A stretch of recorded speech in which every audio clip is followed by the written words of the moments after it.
What's going on, Merc fam? In today's review, we're going to be going over the final installment of R.L. Stine's Fear Street 1666. But before we get into that, I want to make sure that everybody likes, subscribes, and go ahead and tap that notification bell one time for your boy. I just want to make sure that everything I post you are aware of. Now, without further ado, let's jump into this 1666 review.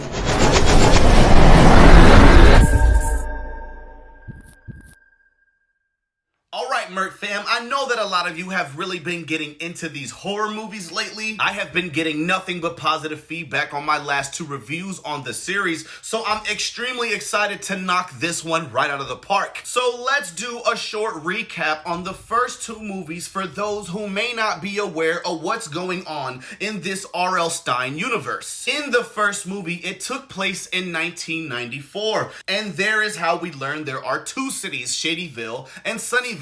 Sunnyvale obviously being the more uppity and positive vibe place, while Shadyville is filled with degenerates and murderers. It seems to be that in Shadyville, all the bad things happen. So in the first movie, we did learn that there was a witch that was killed back in 1666, and since then, the town has had nothing but bad luck. Like I told y'all in the second review, I really love 1978 with that Friday the 13th vibe and the way that everything was set up. It just really reminded me of movies that really used to scare me back in the day. In that movie, we learn a lot more details about the witch and what happened in that time frame. If you find yourself at this point in this review and you feel you don't really remember the first two movies, that's no problem. Go ahead, pause this, add it to your watch playlist. Go ahead, check out them other two reviews, and then we can welcome you right back here. I'm gonna give everyone a spoiler warning at this point because we are going to be leading into none other than 1666. So the third and final movie in this installment really took things up a notch. I've shared this sentiment before. I would hate to live in the 1600s because in those times,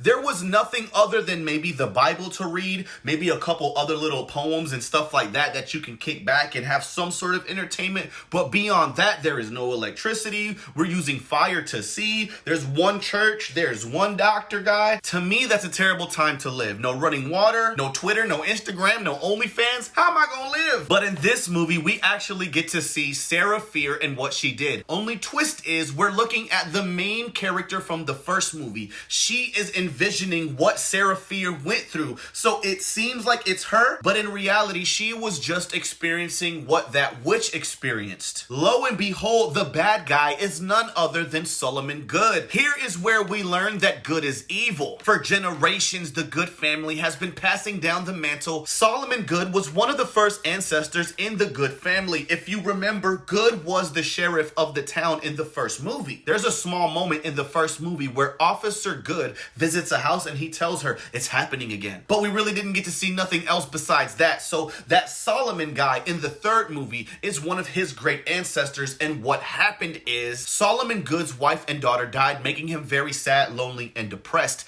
Being that the Union, the town, is so tiny, everyone knows everyone's business, so it is almost planned for Sarah Fier to marry this guy. Of course, through a crazy turn of events, we find out that Sarah Fier is in love with another woman in the town. All of the young adults are out partying, having a good time, eating these berries from a widow out in the woods, which give you this euphoric feeling. So while all of these guys are having a good time, Sarah and Heather sneak off and they share a little intimate scene where Solomon Good sees. He takes it upon himself to visit that widow in the woods who provided those toxin berries, and he goes there for the sole purpose to retrieve a book that Sarah told him about. And in that book is a way to make a deal with the devil. Once Solomon Good gets that book, he takes it back to these underground caverns that we saw in 1978, and he proceeds to read from the book, possibly committing seances and indulging in the dark arts. It is from that moment the curse has begun, and we learn that there is no curse due to the witch. It all started because Solomon Good made a deal with the devil. And because the town was so small, gossip ran amok, and the town painted out the two young ladies to be witches. Like I told you guys, this is a terrible time to live. You just have to sneeze and say witch at a lady, and they're gonna hang her ass. You better not invent some sort of cool technology because they're gonna call your ass a witch, and they're gonna hang you too. But I love seeing how mad this small town went once things started going bad. The dynamic between Solomon Good and Sarah Fier continues way after 1666, which leads us back into 1994. It was at this part in the movie where it said Part 2, 1994, and I'm sure that a lot of you were excited to see that the movie was not done and we still had like 20-30 minutes left of the movie. Once the main character Dina finds out Officer Good is the one behind it, they proceed back to the mall where it all started to formulate a plan and stop him. One thing I really love about a movie is to bring everything back full circle. We're ending it right where it began in those opening scenes in 1994. There was something about these final scenes of the movie that really gave me goosebumps. Damn,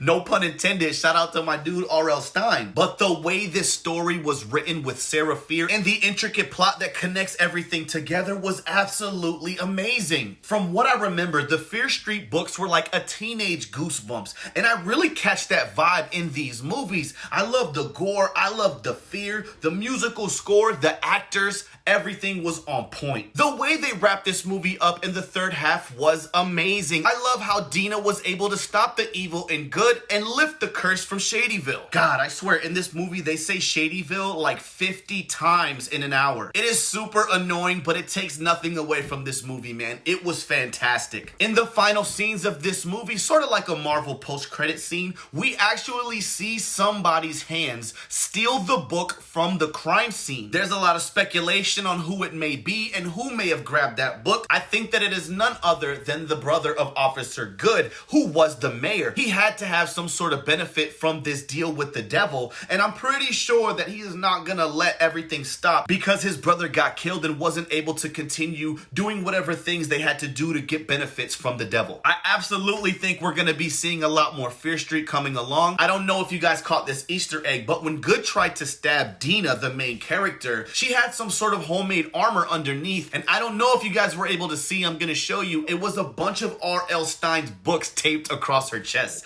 Now, if that isn't a good shout out to my dude, I don't know what is. I would absolutely recommend all these movies for you guys to watch. At the end of the day, I'm gonna give the Fear Street trilogy a 10 out of 10. I know that those are rare and seldom and few in between, but this movie is hardcore, you know what I mean? I absolutely loved it. I hope that you guys get to watch this movie. Please don't forget to like and subscribe and continue to show support, and don't be afraid to jump into my comments. Let's have a really good discussion about this one. I have a feeling that everyone is gonna love this movie, and we're definitely gonna have a lot to chop it up about. But you already know what it is, man. It's your boy Merk. It's been a pleasure, but I'm out.